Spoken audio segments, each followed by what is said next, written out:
Hey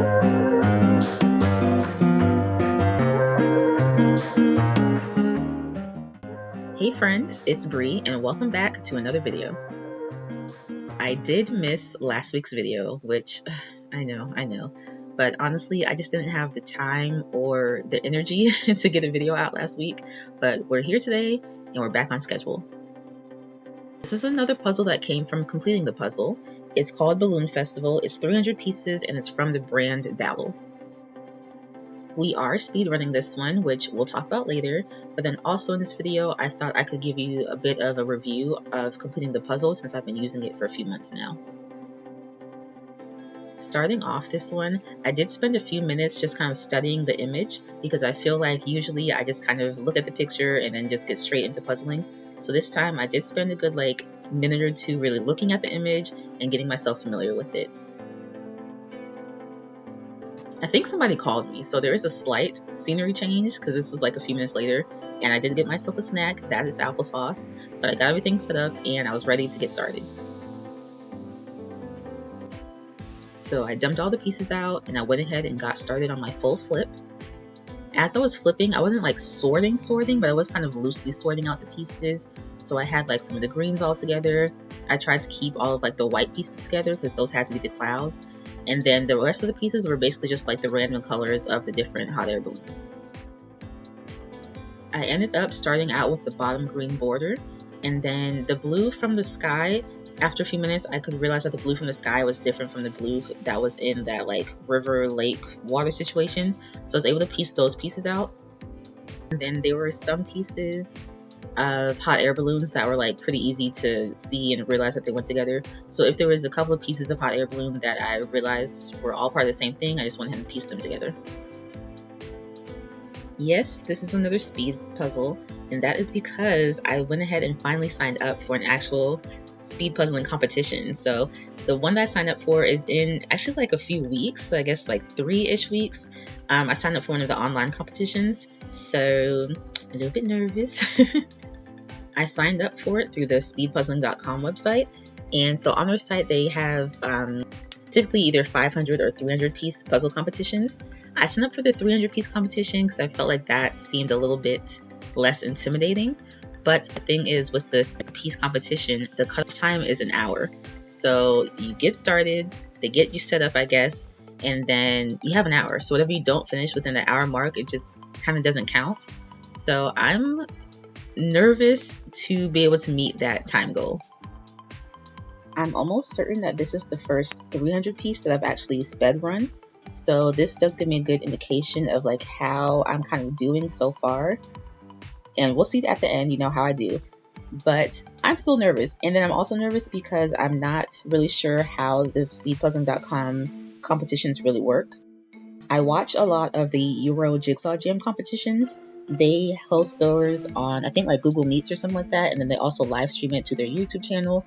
And they leave the videos up so that you can watch them afterwards. And so I'm pretty familiar with how their competitions work and how they, set up beforehand and get started. So if it's similar to that, then I should be fine. However, I can't really find any of the American speedpuzzling.com online competitions online. So I don't really know what the setup is, what it's really going to be like. So I'm going into it mostly blind.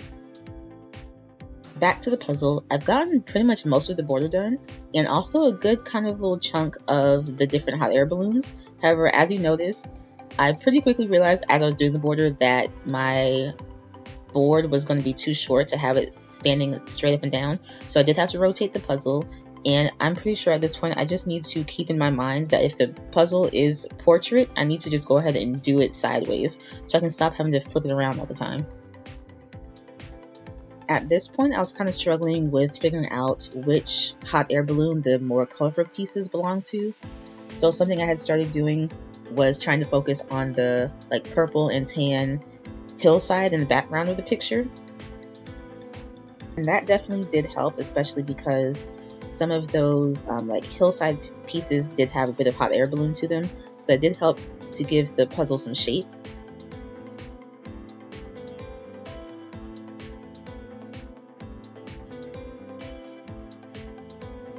And this is what we're looking like at right about the 1 hour mark. So clearly I would not have finished if this was an actual competition. Honestly, it feels like I only have maybe like 60% of the puzzle done, which isn't very reassuring, but you know, there's room for improvement. As far as completing the puzzle goes, thus far, I've really enjoyed my experience with them. I haven't had any issues or anything like that. I first started my subscription back in August, and since then I have received 6 puzzles, so I'm averaging about 2 puzzles a month. I'm on the most, basic plan, so basically I get 1 puzzle at a time.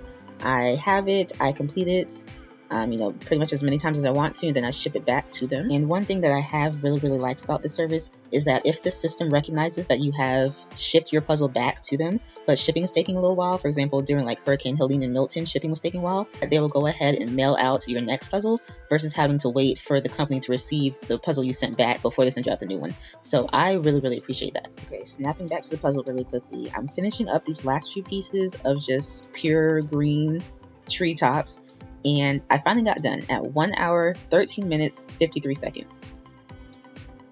This was my first Dowdle puzzle. No real complaints other than that the pieces were pretty glossy, which you can probably tell in the footage. The pieces were all kind of those regular standard shapes that we all know and love, but their shapes were pretty wonky, so you know that's my favorite. And also the pieces weren't super thin, also weren't super thick. They were fine. And when it comes to completing the puzzle, the only kind of downside with this service is that, the puzzles that you're getting have been done a few times. In this puzzle, I thought that there was just like some sort of like printing issue on one of the pieces, and then I scratched at it and it was actually something on the piece. So that was a little bit nasty, but that's not necessarily the company's fault. I know I saw at least a comment or two about people wanting to give completing the puzzle a try after seeing some of my videos. So let me know if you've given them a try, how have you liked them? But how do you think I did? Do you think that I have a chance to shave off enough time to finish in time for the competition? I will be practicing over the next few weeks. I probably won't necessarily film all of it, but I'm excited, I'm hopeful, I'm nervous. We'll see what happens. Let me know what you're thinking, and I'll see you in the next video.